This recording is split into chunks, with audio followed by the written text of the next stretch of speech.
Hello friends, welcome है आप सभी का आपके इस कृष्णा आर्ट्स एजुकेशन चैनल में, जो केवल और केवल बोर्ड एग्जाम की तैयारी करवाने के लिए बनी है। इसलिए इस चैनल को आपने अभी तक सब्सक्राइब नहीं किया तो इस चैनल को सब्सक्राइब कर दें और साइड के बेल नोटिफिकेशन को प्रेस कर दें, ताकि हमारी वीडियो का लेटेस्ट नोटिफिकेशन आप तक सबसे पहले पहुंच सके। और अगर आप हमारे इस यूट्यूब चैनल पर नए हैं तो आप टेलीग्राम चैनल को भी ज्वाइन कर लें। टेलीग्राम चैनल का लिंक डिस्क्रिप्शन में भी दिया हुआ है और आप टेलीग्राम ऐप में जाकर कृष्णा आर्ट्स एजुकेशन सर्च करके भी इस चैनल को ज्वाइन कर सकते हैं, क्योंकि इसी चैनल पर आपको सभी स्टडी मटेरियल प्रोवाइड किया जाएगा और प्रैक्टिस और क्विज भी आपको इसी चैनल पर करवाया जाएगा। इसलिए आप टेलीग्राम चैनल को भी अवश्य ज्वाइन कर लें। तो चलिए इस वीडियो में आगे की ओर बढ़ते हैं। इसमें हम आपको कक्षा 10 का सामाजिक विज्ञान अर्थात सामाजिक विज्ञान का ही हिस्ट्री, जिसका 8वां पार्ट प्रेस संस्कृति एवं राष्ट्रवाद का ऑब्जेक्टिव क्वेश्चंस करवाने वाले हैं। आज हम आपको प्रेस संस्कृति एवं राष्ट्रवाद का 50 ऑब्जेक्टिव क्वेश्चंस करवाने वाले हैं, जो एग्जाम के दृष्टिकोण से बहुत ही महत्वपूर्ण क्वेश्चंस हैं। तो चलिए देर न करते हुए क्वेश्चंस की ओर बढ़ते हैं। इसमें हमारा पहला क्वेश्चन है कि गुटेनबर्ग का जन्म किस देश में हुआ था। ये जो गुटेनबर्ग थे, इन गुटेनबर्ग का जन्म किस देश में हुआ था? ए अमेरिका में, बी जर्मनी में, सी जापान में या फिर डी इंग्लैंड में। तो जो गुटेनबर्ग थे, इन गुटेनबर्ग का जन्म जर्मनी में हुआ था। तो इसका सही आंसर ऑप्शन नंबर बी हो जाएगा, जर्मनी में। गुटेनबर्ग का जन्म जर्मनी देश में हुआ था। गुटेनबर्ग ने सर्वप्रथम किस पुस्तक की छपाई की? जो गुटेनबर्ग थे, उन्होंने सबसे पहले किस पुस्तक की छपाई की थी?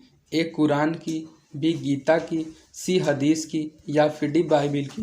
तो जो गुटेनबर्ग थे, उन्होंने सर्वप्रथम बाइबिल नामक पुस्तक की छपाई की थी। तो इसका सही आंसर ऑप्शन नंबर डी हो जाएगा, बाइबिल। गुटेनबर्ग ने सर्वप्रथम बाइबिल पुस्तक की छपाई की थी। भारतीय प्रेस का आरंभ विलियम वोल्स द्वारा कब किया गया था? तो इस क्वेश्चन में देखिए आपको एक क्वेश्चन और निकल रहा है कि जो भारतीय प्रेस का प्रारंभ था वह किसने किया था? तो वह प्रारंभ विलियम वोल्स ने किया था। और कब किया था? तो ए 1766 ईस्वी में, बी 1765 ईस्वी में, सी 1760 में या फिर डी 1740 ईस्वी में। तो भारतीय प्रेस का आरंभ विलियम वोल्स के द्वारा 1766 ईस्वी में किया गया था। तो इसका सही आंसर ऑप्शन नंबर ए हो जाएगा, 1766 ईस्वी में। चीनी व्यक्ति पिनोंग ने मिट्टी की मुद्रा कब बनाई? जो चीनी व्यक्ति पिनोंग था, जिसका नाम था पिनोंग, वह चीन का रहने वाला था। तो उन्होंने मिट्टी की मुद्रा कब बनाई थी, अर्थात मिट्टी का पैसा? ए 1841 ईस्वी में, बी 1041 ईस्वी में, सी 1031 ईस्वी में या फिर डी 1240 ईस्वी में। तो जो चीनी व्यक्ति पिनोंग थे, उन्होंने मिट्टी की मुद्रा 1041 ईस्वी में बनाई थी। तो इसका सही आंसर ऑप्शन नंबर बी हो जाएगा, 1041 ईस्वी में। 13वीं शताब्दी में किसने ब्लॉक प्रिंटिंग के नमूने यूरोप में पहुंचाए थे? जब 13वीं शताब्दी थी तो 13वीं शताब्दी में चारों में से किसने ब्लॉक प्रिंटिंग के नमूने यूरोप में पहुंचाए थे? ए मार्को पोलो ने, बी निकितन ने, सी इतिसंग ने या फिर डी मेगास्थनीज ने। तो 13वीं शताब्दी ने मार्को पोलो ने ब्लॉक प्रिंटिंग के जो नमूने थे यूरोप में पहुँचाए थे। तो इसका सही आंसर ऑप्शन नंबर ए हो जाएगा, मार्को पोलो ने। हरिजन पत्रिका का प्रकाशन किसने प्रारंभ किया था? जो हरिजन पत्रिका है, इस पत्रिका का जो प्रकाशन किया था वह किसने आरंभ किया था? तो ये हरिजन पत्रिका वाला क्वेश्चन बहुत इंपॉर्टेंट है, जो बहुत बार बोर्ड एग्जाम में पूछा जाता है। इसलिए आपको इस क्वेश्चन को अच्छे से ध्यान में रखना है कि हरिजन पत्रिका का प्रकाशन किसने आरंभ किया था? ए राममोहन राय ने, बी फिरोज शाह मेहता ने, सी महात्मा गांधी ने या फिर डी जवाहरलाल नेहरू ने। तो हरिजन पत्रिका का प्रकाशन फिरोज शाह मेहता ने आरंभ किया था। तो इसका सही आंसर ऑप्शन नंबर बी हो जाएगा, फिरोज शाह मेहता। भारतीयों द्वारा प्रकाशित प्रथम समाचार पत्र था। यह भी क्वेश्चन बहुत इंपॉर्टेंट है, जो बहुत सारे एग्जाम में पूछा जाता है और बोर्ड एग्जाम में भी जरूर पूछा जाएगा कि जो भारतीयों द्वारा प्रकाशित प्रथम समाचार पत्र था, वह प्रथम समाचार पत्र का नाम क्या था? ए बंगाल गजट, बी पायोनियर, सी अमृत बाजार पत्रिका या फिर डी सुलभ समाचार। तो जो भारतीयों द्वारा प्रकाशित प्रथम समाचार पत्र था, उसका नाम बंगाल गजट था। तो इसका सही आंसर ऑप्शन नंबर ए हो जाएगा, बंगाल गजट। बंगाल गजट भारत की प्रकाशित सबसे पहली समाचार पत्र थी। इसका सही आंसर ऑप्शन नंबर ए हो जाएगा, बंगाल गजट। मार्टिन लूथर कौन थे? जो मार्टिन लूथर थे वे कौन थे? ए समाज सुधारक थे, बी दार्शनिक थे, डी धर्म सुधारक थे या फिर सी राजनीतिज्ञ थे। तो जो मार्टिन लूथर थे वे एक धर्म सुधारक थे। तो इसका सही आंसर ऑप्शन नंबर डी हो जाएगा, धर्म सुधारक। मार्टिन लूथर कौन थे? तो मार्टिन लूथर एक धर्म सुधारक थे। इंग्लैंड में मुद्रण कला में पहुंचाने वाला कौन था? जो इंग्लैंड में मुद्रण कला को पहुंचाया था वह कौन पहुंचाया था? ए हैमिल्टन, बी कैक्सटन, सी एडिसन या फिर डी स्मिथ। तो इंग्लैंड में मुद्रण कला को पहुंचाने वाला जो व्यक्ति था उसका नाम कैक्सटन था। तो इसका सही आंसर ऑप्शन नंबर बी हो जाएगा, कैक्सटन।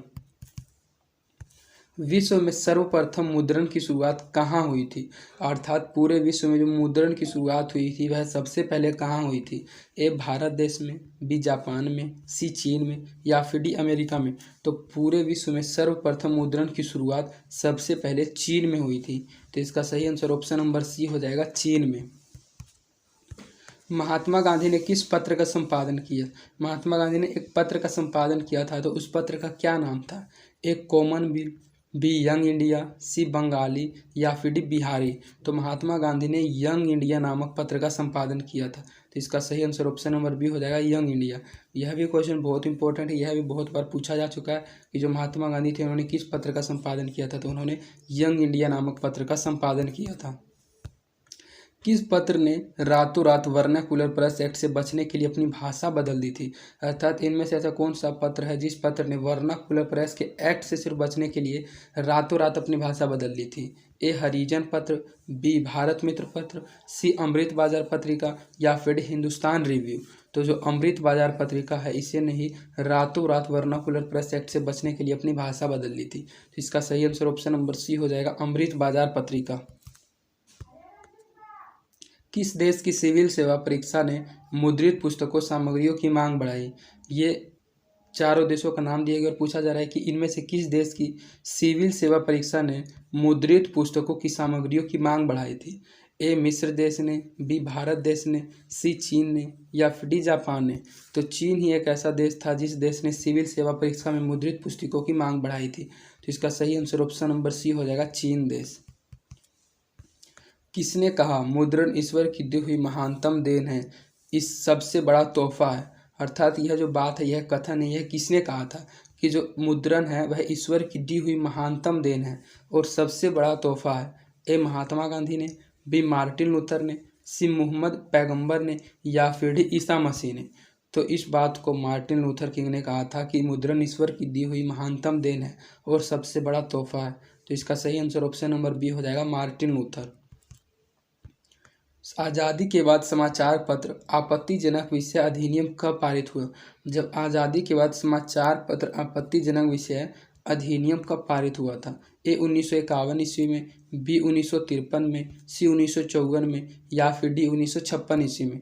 तो आज़ादी के बाद समाचार पत्र आपत्तिजनक विषय अधिनियम जो था वह 1951 ईस्वी में पारित हुआ था। तो इसका सही आंसर ऑप्शन नंबर ए हो जाएगा, 1951 ईस्वी में। कागज का आविष्कार किस देश में हुआ था? जो कागज पेपर पर आप लिखते हैं उसका आविष्कार किस देश में हुआ था? ए चीन में, बी जापान में, सी जर्मनी में या फिर डी रोम में। तो कागज का आविष्कार जो हुआ था वह चीन देश में हुआ था, अर्थात सबसे पहले कागज को चीन देश में बनाया गया था। तो इसका सही आंसर ऑप्शन नंबर ए हो जाएगा, चीन में। एकोर्डियन शैली में कौन सी पुस्तकें प्रकाशित हुई थी? एक शैली का नाम है एकोर्डियन शैली। तो इस शैली में कौन सी पुस्तकें प्रकाशित हुई थी? ए जापानी पुस्तकें, बी चीनी पुस्तकें, सी अंग्रेजी पुस्तकें या फिर डी फ्रेंच पुस्तकें। तो एकोर्डियन शैली में चीनी पुस्तकें प्रकाशित हुई थी। तो इसका सही आंसर ऑप्शन नंबर बी हो जाएगा, चीनी पुस्तकें एकोर्डियन शैली में प्रकाशित हुई थी। वुड ब्लॉक छपाई की तकनीक सबसे पहले कहाँ विकसित की गई थी? जो वुड ब्लॉक छपाई नामक तकनीक थी वह सबसे पहले कहाँ विकसित की गई थी? ए मिस्र में, बी भारत में, सी जापान में या फिर डी चीन में। तो वुड ब्लॉक छपाई की जो तकनीक है, जो टेक्निक है, वह सबसे पहले चीन में विकसित की गई थी, क्योंकि चीन इन सभी तकनीकों में सबसे आगे रहता था और अभी भी आगे रहता है। तो इसका सही आंसर ऑप्शन नंबर डी हो जाएगा, चीन में। छपाई सबसे पहले किस देश में आरंभ हुई? तो यह क्वेश्चन रिपीट हो गया जो आपने इससे पहले भी पढ़ा है कि जो छपाई हुई थी अर्थात मुद्रण वह सबसे पहले किस देश में आरंभ हुई थी? ए चीन में, बी जापान में, सी इटली में या फिर डी भारत में। तो छपाई जो प्रारंभ हुई थी वह सबसे पहले चीन देश में हुई थी। तो इसका सही आंसर ऑप्शन नंबर ए हो जाएगा, चीन देश में। एक पेशिया मैगजीन किस देश में प्रकाशित हुआ था? जो एक पेशिया मैगजीन था यह मैगजीन किस देश में प्रकाशित हुआ था? ए फ्रांस में, बी जर्मनी में, सी इंग्लैंड में या फिर डी रूस में। तो ये जो एक पेशिया मैगजीन था यह इंग्लैंड देश में प्रकाशित हुआ था। तो इसका सही आंसर ऑप्शन नंबर सी हो जाएगा, इंग्लैंड देश में एक पेशीय मैगजीन प्रकाशित हुआ था। यूरोप में कागज बनाने का पहला कारखाना कहाँ खोला गया? जो कागज बनाने का पहला कारखाना था वह यूरोप में कहाँ खोला गया था? ए इंग्लैंड में, बी रूस में, सी जर्मनी में या फिर डी इटली में। तो यूरोप में कागज बनाने का जो सबसे पहला कारखाना था वह जर्मनी में खोला गया था। तो इसका सही आंसर ऑप्शन नंबर सी हो जाएगा, जर्मनी में, क्योंकि जर्मनी में यूरोप का कागज बनाने वाला पहला कारखाना खोला गया था। छापखाना का आविष्कार किसने किया था? जो छापखाना है इस छापखाना का आविष्कार किसने किया था? ए गुटेनबर्ग ने, बी कैक्सटन ने, सी एमओ ने या फिर डी इनमें से किसी ने नहीं।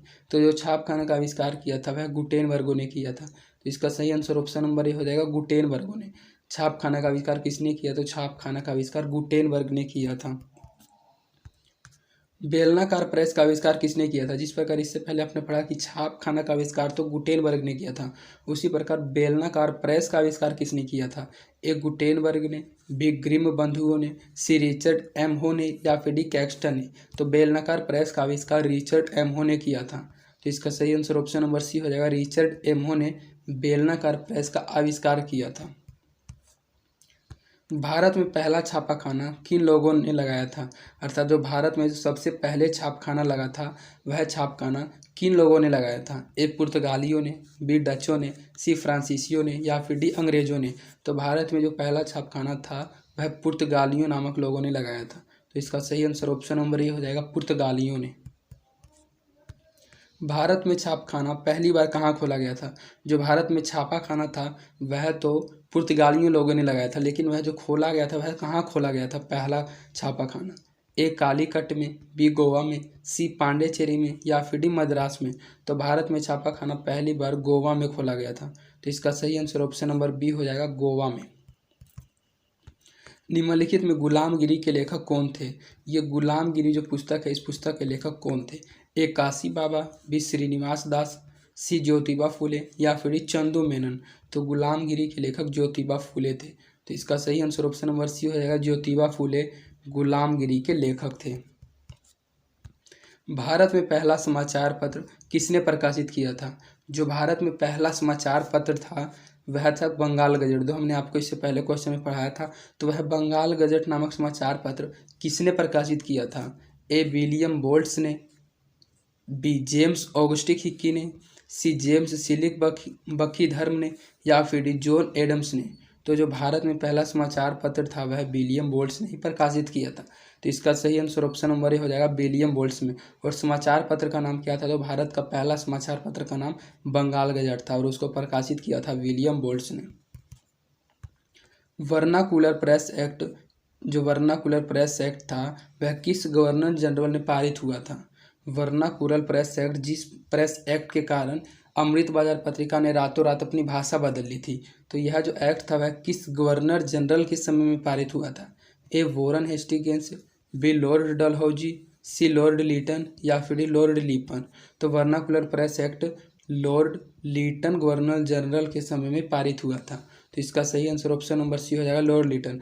और इसी प्रेस एक्ट के कारण अमृत बाजार पत्रिका ने रातों रात अपनी भाषा को बदल लिया था। अंग्रेजी भाषा में बंगाल गजट का प्रकाशन किसने आरंभ किया था? जो बंगाल गजट नामक समाचार पत्र था वह सबसे पहला समाचार पत्र भारत का था और उसको अंग्रेजी भाषा में जो प्रकाशन किया था वह सबसे पहले किसने आरंभ किया था? ए वॉरेन हेस्टिंग्स ने, बी जेम्स ऑगस्ट हिक्की ने या फिर डी बखीधर्म ने या फिर डी विलियम बोल्ट्स ने। तो जो अंग्रेजी भाषा में बंगाल गजट का प्रकाशन था वह सबसे पहले जो किया था वह जेम्स ऑगस्ट हिक्की ने किया था। तो इसका सही आंसर ऑप्शन नंबर बी हो जाएगा, जेम्स ऑगस्ट हिक्की ने। पिकविक पेपर्स उपन्यास किसने लिखा? ये एक उपन्यास का नाम है पिकविक पेपर्स। तो इस उपन्यास को किसने लिखा था? ए सैमुअल रिचर्डसन ने, बी टॉमस हार्डी ने, सी जेम्स ऑस्टिन ने या फिर चार्ल्स डिकेंस ने। तो पिकविक पेपर्स नामक उपन्यास को चार्ल्स डिकेंस ने ही लिखा था। तो इसका सही आंसर ऑप्शन नंबर डी हो जाएगा, चार्ल्स डिकेंस। पिकविक पेपर्स का उपन्यास को चार्ल्स डिकेंस ने लिखा था। देसी भाषा में भारतीयों द्वारा प्रकाशित पहला समाचार पत्र कौन था? तो यह क्वेश्चन फिर से रिपीट हो गया, जो हमने आपको इससे पहले बताया था बहुत क्वेश्चनों में, कि जो देसी भाषा में भारतीयों द्वारा पहला प्रकाशित समाचार पत्र था, उस समाचार पत्र का नाम क्या था? A India gazette, B Bengal gazette, C Bombay gazette या फिर डी मद्रास गजट। तो भारत का जो पहला समाचार पत्र था, उस समाचार पत्र का नाम बंगाल गजट था। तो इसका सही आंसर ऑप्शन नंबर बी हो जाएगा, बंगाल गजट। भारत का जो मराठी भाषा का पहला उपन्यास कौन था? मराठी भाषा का पहला उपन्यास कौन था? ए यमुना पर्यटन, बी मुक्तमाला, सी मंजू घोष या फिर इंदिराबाई। तो मराठी भाषा का जो पहला उपन्यास था वह यमुना पर्यटन था, अर्थात मराठी भाषा में सबसे पहला उपन्यास जो लिखा गया था वह यमुना पर्यटन लिखा गया था। तो इसका सही आंसर ऑप्शन नंबर ए हो जाएगा, यमुना पर्यटन। संवाद कौमुदी का प्रकाशन किस भाषा में हुआ था? ये जो संवाद कौमुदी है, इसका प्रकाशन किस भाषा में हुआ था? ए हिंदी में, बी बांग्ला में, सी अंग्रेजी में या फिर डी गुजराती में। तो संवाद कौमुदी का प्रकाशन बांग्ला भाषा में हुआ था। तो इसका सही आंसर ऑप्शन नंबर बी हो जाएगा, बांग्ला में। संवाद कौमुदी का प्रकाशन बांग्ला भाषा में हुआ था। बंकिम चंद्र चट्टोपाध्याय का पहला उपन्यास कौन था? ये एक उपाध्याय का नाम है बंकिम चंद्र चट्टोपाध्याय। तो इसका जो सबसे पहला उपन्यास था वह कौन था? ए आनंद मठ, बी कपाल कुंडला, सी दुर्गेश नंदिनी या फिर डी चरित्रहीन। तो बंकिम चंद्र चट्टोपाध्याय का पहला उपन्यास दुर्गेश नंदिनी था। तो इसका सही आंसर ऑप्शन नंबर सी हो जाएगा, दुर्गेश नंदिनी। दुर्गेश नंदिनी बंकिम चंद्र चट्टोपाध्याय का पहला उपन्यास था। निम्नलिखित समाचार पत्रों में सबसे अधिक प्रतिक्रियावादी कौन था? ये 4 प्रकार का समाचार पत्र का नाम दिया गया है और पूछा जा रहा है कि इनमें से जो सबसे अधिक प्रतिक्रियावादी समाचार पत्र था वह कौन था? A Times of India, B Statesman, C Pioneer या फिर डी इंग्लिशमैन। तो इंग्लिशमैन एक ऐसा समाचार पत्र था जो सबसे अधिक प्रतिक्रियावादी था। तो इसका सही आंसर ऑप्शन नंबर डी हो जाएगा, इंग्लिशमैन। मेरा बचपन और मेरा विश्वविद्यालय नामक पुस्तक किसने लिखी? मेरा बचपन और मेरा विश्वविद्यालय, इस पुस्तक को किसने लिखा था, अर्थात इसके लेखक कौन थे? ए मैक्सिम गोकी ने, बी इवान तुर्गनेव, सी जॉन ऑस्टिन ने या फिर डी जॉर्ज इलियट ने। तो मेरा बचपन और मेरा विश्वविद्यालय नामक पुस्तक मैक्सिम गोकी ने लिखी थी। तो इसका सही आंसर ऑप्शन नंबर ए हो जाएगा, मैक्सिम गोकी ने मेरा बचपन और मेरा विश्वविद्यालय नामक पुस्तक लिखी थी। आरंभिक मानव अपने भावों की अभिव्यक्ति किस माध्यम से करता था? जो आरंभिक मानव थे वे अपने भाव को की अभिव्यक्ति अर्थात अपने भावों को दूसरों को किस माध्यम से बताता था? ए बोल कर बताता था, बी चित्र बनाकर बताता था, सी भोजपत्र पर लिख कर बताता था या फिर डी मूर्तियाँ बनाकर बताता था। तो जो आरंभिक समय के मानव थे वे अपने भावों की अभिव्यक्ति चित्र बनाकर करते थे। तो इसका सही आंसर ऑप्शन नंबर बी हो जाएगा, चित्र बनाकर। तो यह क्वेश्चन बहुत इंपॉर्टेंट है, जो इतिहास का बहुत इंपॉर्टेंट क्वेश्चन है कि जो आरंभिक समय के मानव होते थे वे अपने भावों की अभिव्यक्ति किस माध्यम से करते थे? तो वे अपने भावों की अभिव्यक्ति चित्र बनाकर करते थे। अमृत बाजार पत्रिका का प्रकाशन किसने किया था? ये जो अमृत बाजार पत्रिका है, इस पत्रिका का प्रकाशन किसने किया था? ए गंगाधर भट्टाचार्य ने, सी द्वारकानाथ टैगोर ने, सी मनमोहन घोष ने या फिर डी मोतीलाल घोष ने। तो अमृत बाजार पत्रिका का प्रकाशन मोतीलाल घोष ने किया था। तो इसका सही आंसर ऑप्शन नंबर डी हो जाएगा, मोतीलाल घोष ने। और इसी पत्रिका ने वर्नाकुलर प्रेस एक्ट के तहत रातों रात अपनी भाषा को बदल लिया था। तो यह क्वेश्चन बहुत इंपॉर्टेंट है कि अमृत बाजार पत्रिका का प्रकाशन जो था वह सबसे पहले किसने आरंभ किया था? तो इसका सही आंसर ऑप्शन नंबर डी हो जाएगा, मोतीलाल घोष ने। ब्लॉक प्रिंटिंग का चलन किससे प्रारंभ हुआ था? जो ब्लॉक प्रिंटिंग है, इस प्रिंटिंग का चलन किससे आरंभ हुआ था, अर्थात किससे प्रारंभ हुआ था?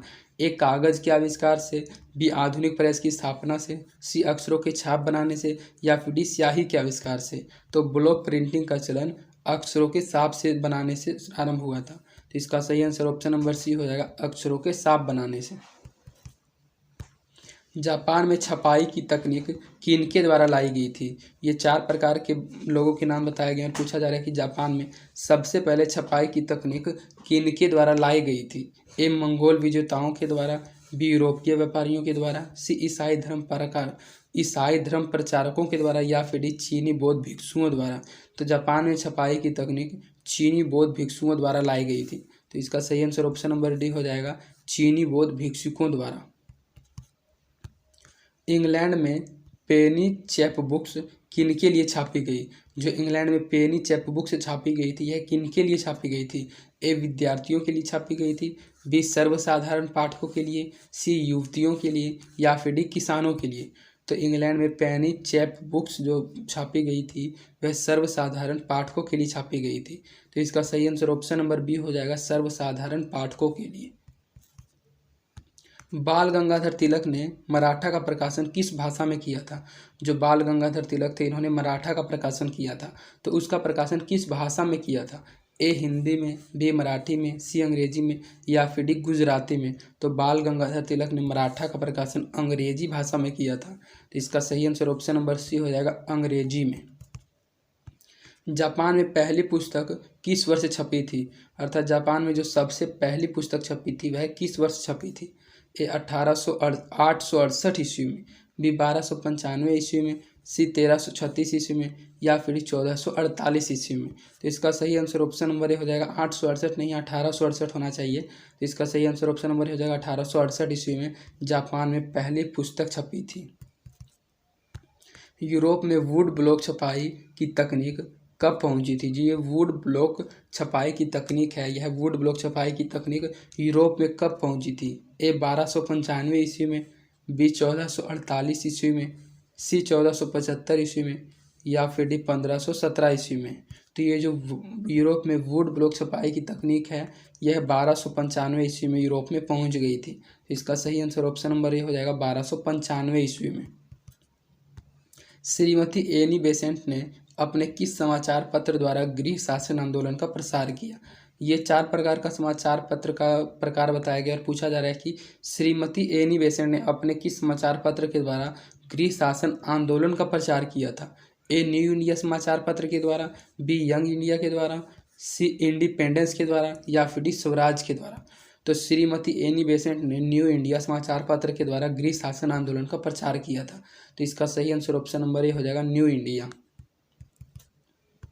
फ्रांस में छपी विलिया चायांग न्यू पुस्तकें कैसी थी? जो फ्रांस में छपी विली चायांग, ये जो विली चायांग पुस्तक थी यह कैसी थी? ए बहुत महंगी थी, बी सस्ती थी, सी धार्मिक थी, या फिर डी राजनीतिक थी। तो फ्रांस में छपी विली चायांग न्यू पुस्तकें बहुत ही सस्ती थी। तो इसका सही आंसर ऑप्शन नंबर बी हो जाएगा, बहुत अधिक सस्ती थी फ्रांस में छपी विली चायांग न्यू पुस्तकें। गुटेनबर्ग प्रेस में छपी पहली पुस्तक कौन सी थी? तो यह क्वेश्चन लगता है हमने आपको फर्स्ट या सेकंड में ही पढ़ा दिया था कि गुटेनबर्ग की जो पहले पुस्तक थी वह सबसे पहली छपी पुस्तक कौन सी उन्होंने छपवाई थी? A divine comedy, B the institute of the Christian religion, C utopia, या फिर डी बाइबिल। तो गुटेनबर्ग प्रेस में छपी सबसे पहली पुस्तक थी वह बाइबिल थी। तो इसका सही आंसर ऑप्शन नंबर डी हो जाएगा, बाइबिल। गुटेनबर्ग प्रेस में छपी सबसे पहली पुस्तक बाइबिल थी। 95 स्थापना किसने लिखी? ये एक स्थापना का नाम है 95 स्थापना। तो इस 95 स्थापना को किसने लिखा था? ए मार्टिन लूथर ने, बी ज्विगली ने, सी काल्विन ने, या फिर डी इग्नेशियस लायोला ने। तो 95 की जो स्थापना थी वह मार्टिन लूथर ने लिखी थी। तो इसका सही आंसर ऑप्शन नंबर ए हो जाएगा, मार्टिन लूथर ने 95 स्थापना को लिखी थी, मार्टिन लूथर ने। भारतीय समाचार पत्रों के मुक्तिदाता के रूप में कौन गवर्नर जनरल विख्यात है? ये 4 प्रकार का गवर्नर जनरल का नाम दिया गया और पूछा जा रहा है कि भारतीय समाचार पत्रों के मुक्तिदाता के रूप में इनमें से कौन सा गवर्नर जनरल बहुत अधिक विख्यात है अर्थात प्रसिद्ध है? ए वॉरेन हेस्टिंग्स ने, सी वेलेस्ली ने, बी वेलेस्ली ने, या फिर सी विलियम बेंटिक ने, या फिर डी लेटिन ने। तो भारतीय समाचार पत्रों के मुक्तिदाता के रूप में विलियम बेंटिक गवर्नर जनरल बहुत अधिक विख्यात हैं। तो इसका सही आंसर ऑप्शन नंबर सी हो जाएगा, विलियम बेंटिक भारतीय समाचार पत्रों के मुक्तिदाता के रूप में बहुत अधिक विख्यात है, विलियम बेंटिक। तो इस प्रकार आपका इस वीडियो में 50 ऑब्जेक्टिव क्वेश्चंस कंप्लीट करा दिया गया जो बहुत इंपॉर्टेंट क्वेश्चंस थे। और ये इन क्वेश्चंस को आपको सिर्फ अच्छे से समझ लेना, इसलिए आप मेरे वीडियोस को सभी वीडियोस को पूरा देखें। आप स्पीड बढ़ाकर एक बार वीडियो को और रिपीट कर लें और आप टेलीग्राम चैनल में भी अवश्य ज्वाइन हो जाएं। और अगर आपको हमारी वीडियोस पसंद आती है तो आप अपने दोस्तों के बीच इन वीडियोज़ को जरूर शेयर करें और आप हमारे वीडियोज़ को लाइक भी जरूर करें, इससे हमारा मोटिवेशन बना हुआ रहता है। और आप हमारे इस यूट्यूब चैनल को भी जरूर सब्सक्राइब कर दें। तो आज के लिए इतना ही, धन्यवाद।